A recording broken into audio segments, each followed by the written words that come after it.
কিন্তু আমার কথাগুলো আপনারা যোগ বিয়োগ করবেন, পর্যালোচনা করবেন, তারপরে মন্তব্য করবেন।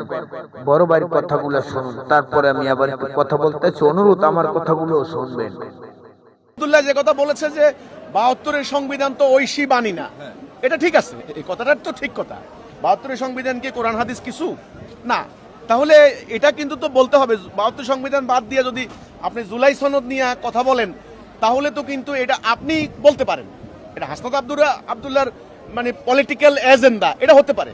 কিন্তু আমার কথা যদি আপনি প্রশ্ন করেন, আমি বলবো যে না, ৭২-এর সংবিধানও না, জুলাই সনদও না, আল্লাহর বিধান, আল্লাহর কোরআন।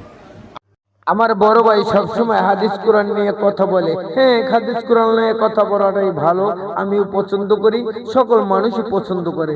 কিন্তু ভাই, জুলাই সনদ আর ৭১ এবং ৭২ যেটাই যে মনে করেন, কিন্তু জুলাই সনদকে তৈরি করেছে ৭২-৭১-এর লোকেরাই।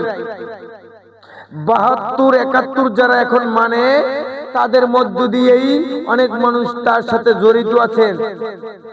আইন প্রশাসন, বড় বড় রাজনীতিবিদ নেতারা এদের সাথে জড়িত এবং এদেরকে আন্দোলন করাইছে, এদের পিছনে ছিলেন সর্বদলীয় মোটামুটি সকলেই ছিলেন।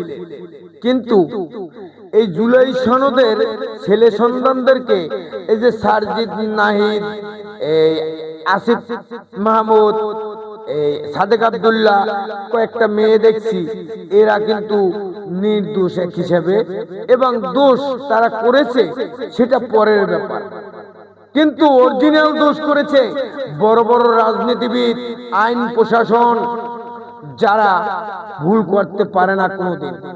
ভাইরা, হাদিস কোরআনের মধ্য দিয়েই সকল মানুষ কথা বলেন, কিন্তু কিছু মানুষ আছেন রাজনীতিবিদ, বড় বড় রাজনীতিবিদ, কিছু সাধারণ ভালো মানুষ, তারা মন গড়া কথা বলে, মাথায় ঠেলে কথা বলে, উস্কানি কথা বলে, সেজন্যই দেশের অধঃপতন এভাবে হয়েছে।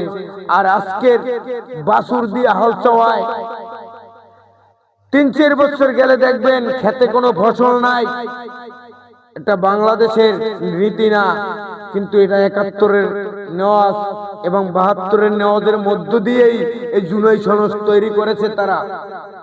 আপনারা যেটা মনে করেন সেটা নয়, কিন্তু আজকের দেখুন বাংলাদেশের পরিস্থিতি কি হয়েছে, তাতে জুলাই সনদের সন্তানদেরকে কি দোষ? এখানে বড় বড় রাজনীতিবিদ নেতাদের হাত ছিল, হাত আছে, বড় বড় আইন প্রশাসনের হাত আছে, হাত ছিল। ভাইরা আমার, আমাকে ভুল